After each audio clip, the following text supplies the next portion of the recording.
Welcome to the Proactive Podcast, brought to you by Me Media.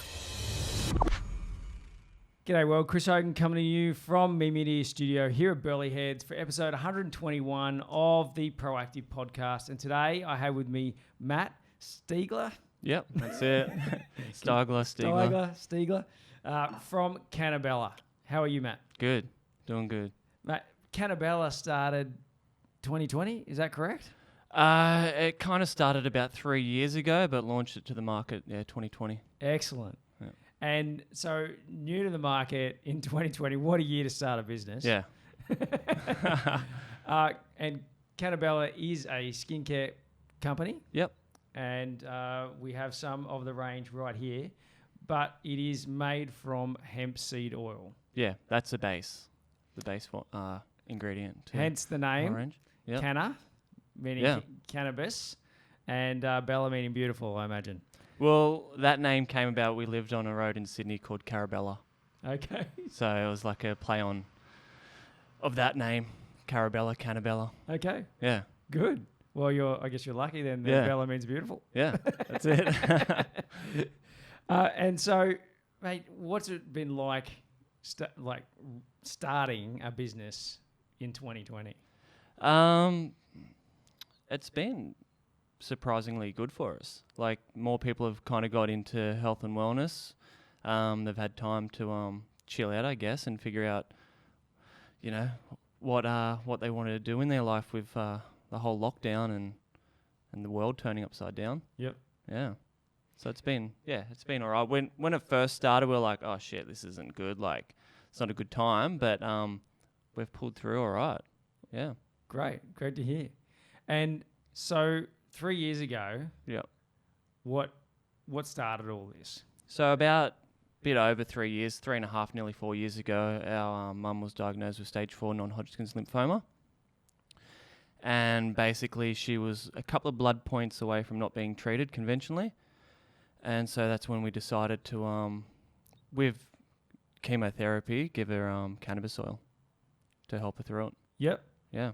Great. And so is that CBD oil or is that THC. Okay.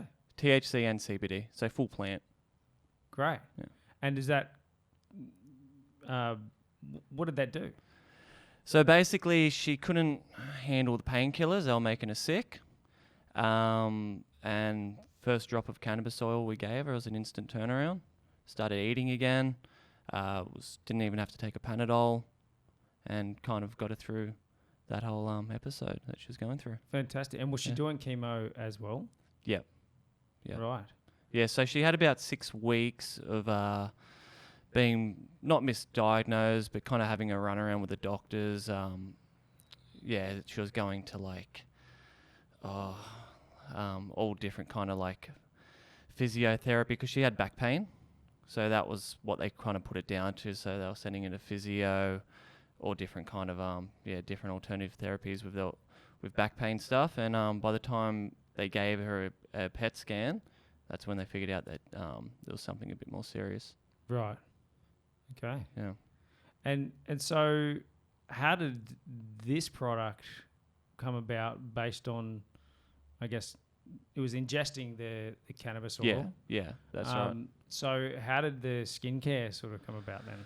Well, that kind of evolved over her side effects of the chemo. So she was having dry skin and mouth ulcers.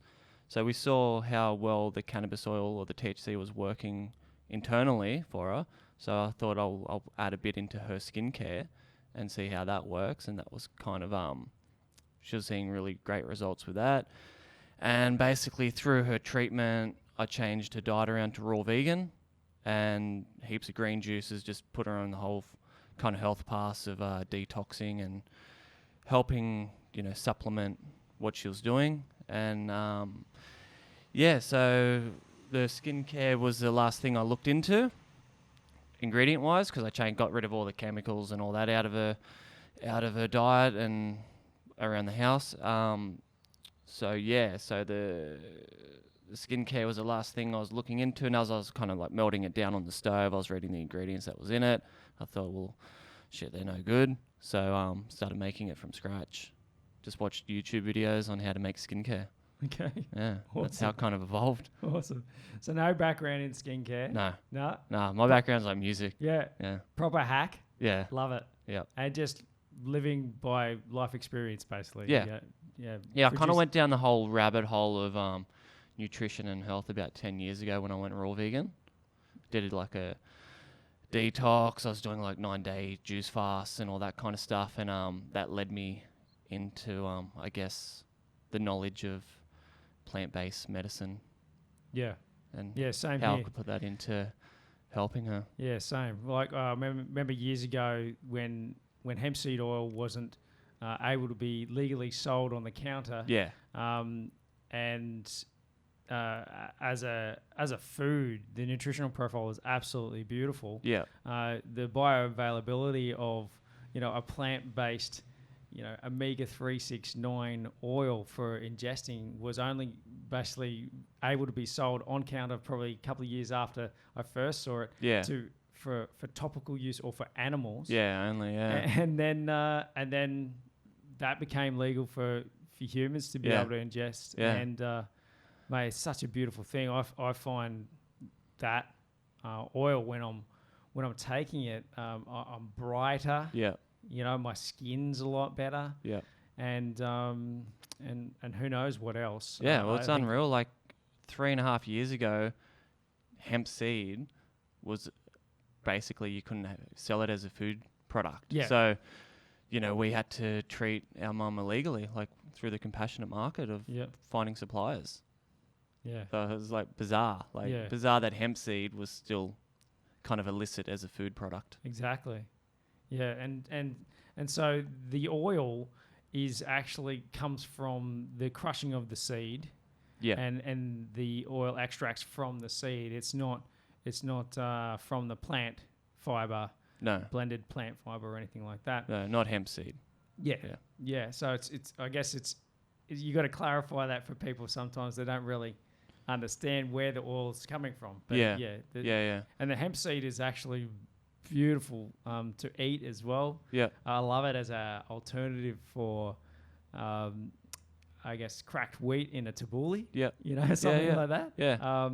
But mate, back to the product. So there was basically this topical ointment or skincare that your mum was applying to improve the reaction she was getting from dried skin from the chemo, and so like what happened after that? Like your mum's using it. What happened? So yeah, basically she was getting complimented on her skin. Even during chemo, like she didn't have that kind of chemo glow. She was, getting a lot of sunshine, like being out in the sun, outdoors. So she was getting complimented on her skin, and people were asking about it. I had other like family friends and friends of friends that were, had parents or someone going through radiation and asking if that could help with them, and even people with eczema, psoriasis. So I kind of like word kind of start to spread out a little bit. Like people were pretty interested in what I was doing. Yeah. So for about maybe close to over a year, I was just making it up and just giving it out and not even really thinking of it as a business. Yeah. It was just, more so just helping people. Yeah. And so as a skincare product, I've noticed that you're basically not making any claims, of to what it can do for people. Yeah. Other than pretty much hydration. Yeah. Yeah. Pretty much. Which is I think a very smart way to go, because once you start making claims on bottles and it's a pretty shady area, because like it's not like it can help people, but sometimes some people it doesn't help. So yep. It's hard to make a claim on a product because some people it might not work for them. Yeah, for me personally, my body loves it. Yeah. So Yeah. So I use it all the time. Which, I mean, if it doesn't cure your eczema or psoriasis, it's going to, still make you look good. Anyway. Well, I have a confession to make. I do use the hemp jelly in my hair. Yeah. And that's the only thing that I use it for. One of the reasons why I think that's actually a great idea is because the amino acid profile Yeah. is so high in hemp seeds that, which means protein, which, protein helps repair. And that's my theory around, putting in my hair potentially helps repair my hair. So, yeah. Well, it's a building block of protein. yeah, it's a building block Yeah. of life. Yeah. So, that's my little tip for people out there. I have tried the face mask. I think I did that the other day, and looked absolutely ridiculous as you do. But lo and behold, it felt good. Maybe I left it on too. Yeah, too 15 long. minutes max. Oh yeah, right. Because it dried on my face. Yeah. Like, I can't move. Yeah. Well, you want it to dry up like that, but don't leave it on for longer than 15 because the green clay can kind of pull out a bit too much out of your skin. Cool. So in terms of the range, you've got quite a range. Can you sort of run me through, I guess, the ones I can't see names of, but I can see Clarify serum. So what's that all about? So basically, the original product that I made was a hemp jelly. Being a balm, you won't be able to see it on film. No. Yeah. So it's like a green balm. Like it won't. People do ask, will it make my face green or your skin green? It doesn't. No. That's a chlorophyll that's in it. It's really great during winter, actually. I found. Yeah. Yep. Even for summer, for sunburns, even for like blue bottle bite, like stings. Yeah. Yeah. Any rashes, anything like that. So the hemp jelly was the original one. It contains Australian organic beeswax as well, so it kind of locks in that moisture and creates a barrier. Mm-hmm. So that's what my mum was originally using, and then it kind of led in more into the renewal serum as well. So that one's great for the feedback we get from the renewal serum is like random, like from anything from treating people's dandruff to preventing mouth herpes. Right. Yeah. Okay. I know it's random. Like, interesting. I've had a few feedback. people tell us if they feel a tingle coming on, they'll put that on and it stops it from even coming out. Amazing. Yeah. So I can't make any scientific claims on that yet. No. Not yet. Not until we get the science behind it. Yeah. Yeah. Yeah. But even with the range, so they were the original products I made. Then when people, because I knew nothing about skincare really. Like my skincare was just basically what I used was argan oil. I was surfing in Morocco about 10 years ago or 11 years ago and got really sunburned, and that's all they had. That's all you could find really was just argan oil. And that's all I used for a long time. Then kind of led me into using hemp, and then we create blends. It's just not about the hemp, it's about the other plant-based ingredients that we use, like broccoli seed, watermelon seed. Yeah. Fantastic. A few things. So, yeah. So they were the original two products. Then people were asking, I've got oily skin, dry skin, and I didn't really know anything about different skin types, about combination skin, dry skin, oily skin, acne-prone skin. I just thought skin was skin. So that's why we created 3 products, 3 face serums. So the Clarify serum is a super lightweight serum. So that's great for people with acne or oily prone skin. Absorbs in really quick. It's got turmeric in it, so it's an anti-inflammatory, and as well as Australian sandalwood. And then the CoQ10 is the mature skin one. So that's got vitamin A, vitamin C, coenzyme Q10. Where's the CoQ10 coming from? Because I believe that most people source that from the animal industry. Yeah, so it's completely vegan. Yeah. Yeah. Great. Where does that come from? Do you know? So it's pretty much, it's lab made. Right. Yeah.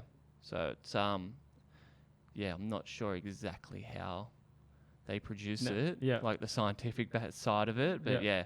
So that's good for anyone over the age of 30, really. Yeah. Because mature skin's over the age of 30. Yeah. Yeah. Very good. And so where did you actually originally start selling this product? Via Instagram. Okay. Yeah, I was just posting a few photos of it on Instagram. People were asking to buy, so I just sent them over my PayPal details. Then PayPal blocked us because they thought we were selling illicit drugs. So we got blacklisted from PayPal. Great. Then that led us on to being deactivated on Instagram. So the whole product range, the Cannabella range, doesn't contain THC or CBD, but it does contain unfiltered hemp seed. So when you see the products, you'll notice that it is a bit thicker, and you've got to give the bottles a good shake up.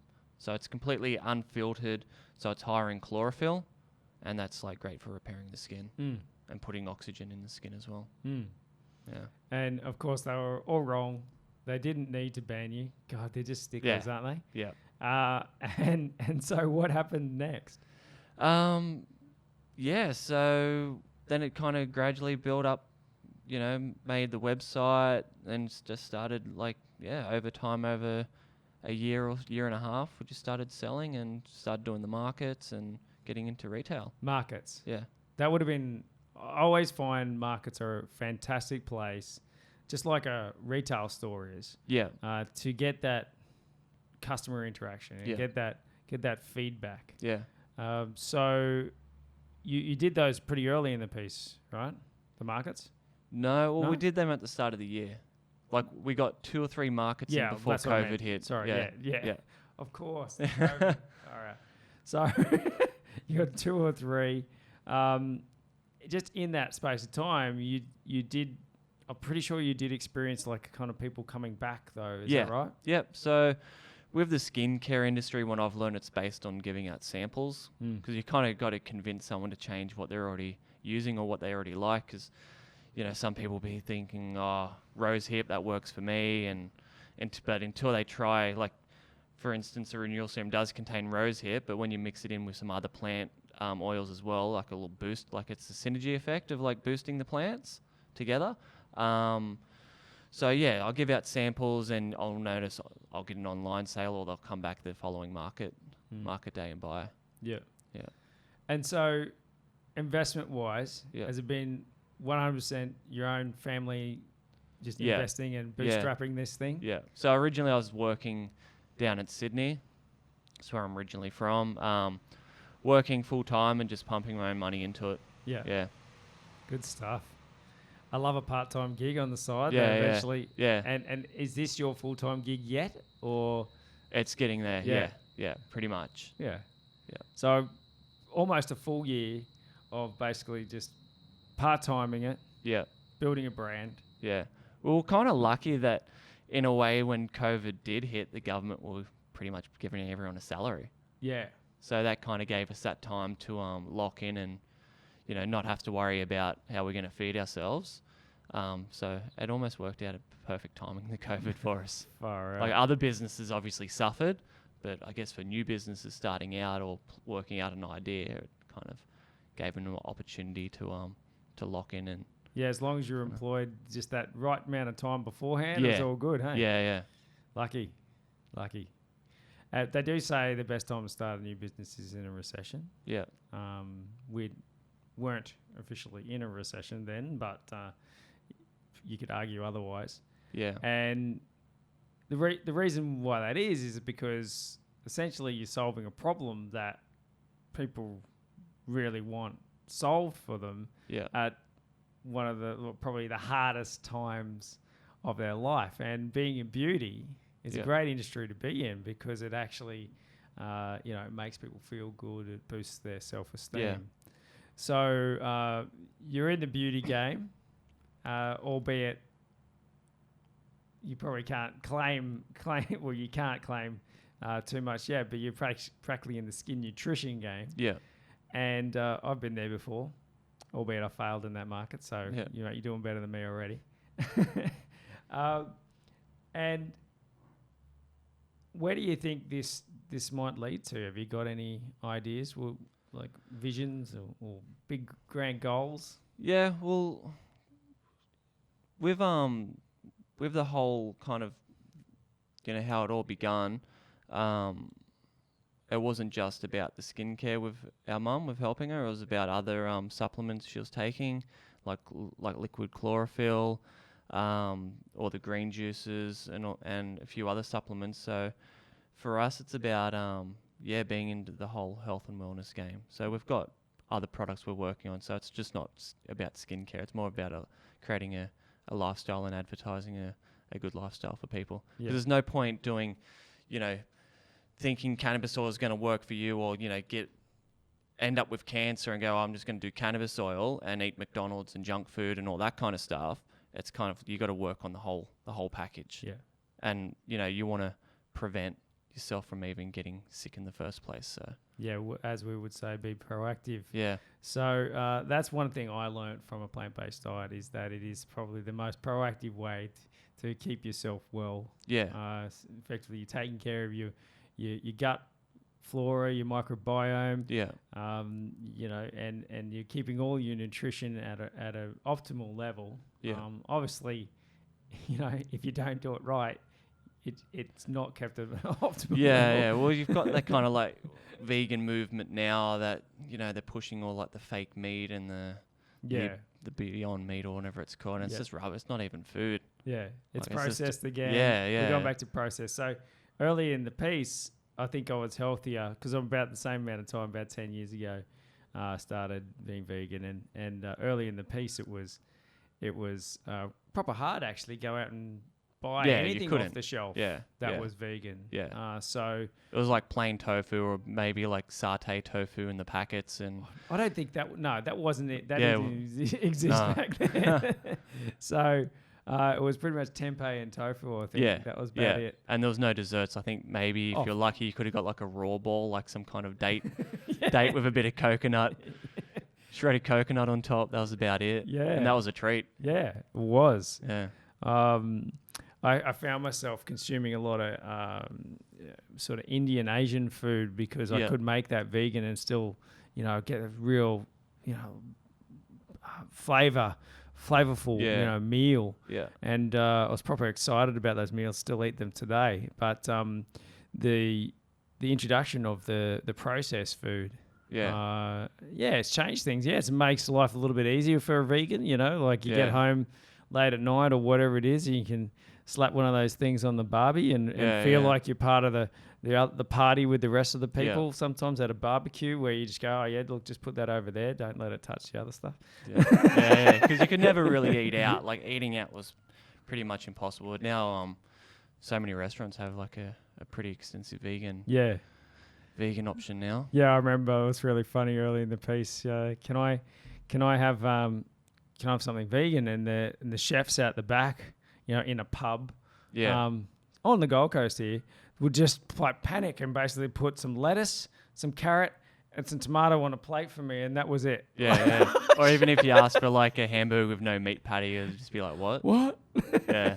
Freak out. But then even being raw vegan's harder because they don't even understand that. Oh, no. But I think that will eventually become a bit more mainstream. Yeah. No, I'm not sure where I sit on the raw vegan thing. When I went vegan, I went hardcore. Like I just went, right, let's go. Yeah. And I went raw, and I was eating just raw broccoli and basically some lettuce and some tomatoes and cucumber and stuff. And my body detoxed like hard. Yeah. And it was pretty disgusting. I actually had like almost head to toe pimples. Yeah. And I was like, what the hell's going on? What's wrong? Yeah. And then after a couple of weeks, like, oh, I'm really lethargic and all that sort of stuff. Didn't know what I was doing. I couldn't find many books on the topic, and I only had some of my friends who were been vegan for years before me to talk to. So, it's pretty hard. It freaks people out when they go from like a standard diet or standard way of eating to like, oh, I'm going to do a detox and clean myself up, and day 3 they just freak out and get back to what they were doing before. Yeah. You got to do a bit of a gradual process. So absolutely, 100% got to do gradual. I did end up going back to gradual because I didn't know what to eat. Yeah. And it made a lot of sense. So that's great. I'm glad to hear that you're looking forward to that holistic health kind of range of products. And I suppose there's a bit of loosening of the rules that needs to happen a bit. Yeah. You know, I mean, it would be great if this product could have CBD in it. It's already been able to be prescribed across the, by a GP and found in a chemist. Here in Australia, but it still has to come a little way before you can, I think, have it in a skincare product. Yeah. And albeit there'll probably be some stupid costs for licensing fees or something or other. Yeah. Yeah, they'll make it hard. So next year, it'll be over the counter at the chemist, but it's only from isolate, not from full spectrum CBD. Right. And the dosages are low. And even the THC that they prescribe for people going through cancer or any major health issue, it's so low. Yeah. Like, basically, you need, if you have cancer, you need they call it Simpson Oil. That's a guy that was kind of pushed it. I don't know, he was making YouTube videos. I saw a YouTube video of him, like, probably around 11 years ago or 10 years ago when I got into the whole raw vegan. You go down that whole rabbit hole of YouTube and finding out more and more information. There's a Canadian guy called Rick Simpson, and he was curing people of cancer, like making, so it's, you basically get the bud, mix it in with alcohol. I think he was kind of using, can't remember what he was using. They don't recommend his method because I think he uses, it's an American or Canadian terminology. But anyway, you cook it out. So you basically you're washing the bud, cook it out in a rice cooker, and you're left with a resin. And that resin is like, it's strong. It's like, you'd have a little bit of that and it'll send you to another world. But that's why you got to work up your dosage. Well, we don't advocate that. Yeah. We're not advocating that at all. In fact, let's not give any recipes on this show. But yeah, what you're saying is that I think that what is potentially going to become legal probably isn't going to do anything anyway. No. Because they're all worried about, I guess what they could do to people. Yeah, might cure them.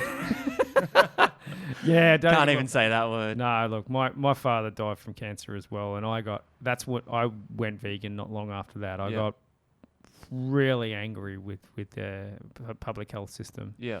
And basically, his quality of life for the last year of his life was really shit. He went through chemo and it's bullshit how that it should be the first option they give people with pain is cannabis, not opiates. Yeah. Like, the opiate addiction crisis that's going on in Australia and even in America, how many people are dying from it. It's insane. I agree. And no one, you can't die from cannabis. You can't OD on it. Yeah. Like, it's impossible. Yeah.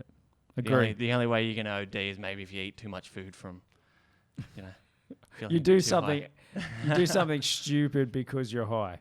Basically, you go and do something else. Yeah. Yeah, stupid because you're high.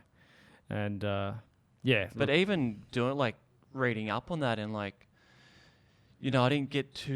was never really knew much about cannabis when I was younger. Like, it wasn't really a thing that I was into, but till when my mum got sick and I started reading up more and more on it and discovering that our bodies actually have an endocannabinoid system, which is a major, it's basically, if that system's out of balance, your whole body's going to be out of balance. Like, you can't function right. And it's a major system, just like the nervous system, muscular system, skeletal system. And they discovered that 30 years ago, but no one knows about it. Yeah, You could probably ask anyone about, the endocannabinoid system and what it does to you, how it affects your health, and no one will know. Yeah. No, and science still needs to come a long way in that space. And I've read similar stuff, and even dark chocolate actually can trigger the CBD receptors in our brain. And there's heaps of plants out there that working with that system. So they discovered it. Well, THC was discovered by an Israeli guy called Raphael Mechoulam back in the 50s. So he discovered the THC compound scientifically discovered it. And I think they were working on it more again in the 80s. I think it was around the 80s where they discovered how THC affects the body, and that's when they discovered the endocannabinoid system. So it was only just from studying what THC does, they discovered a major part of our body, not just our body, but animals as well. Yeah. Well, I guess Cannabella will evolve with the times and the legal system. Yeah.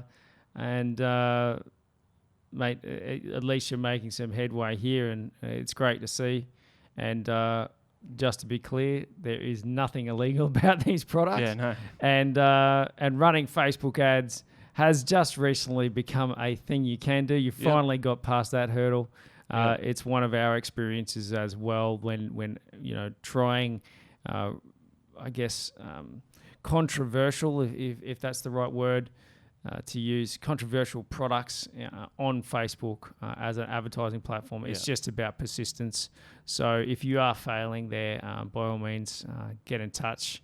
We have been quite successful there, and well done to you guys for sorting that out. So, mate, I think I really want to just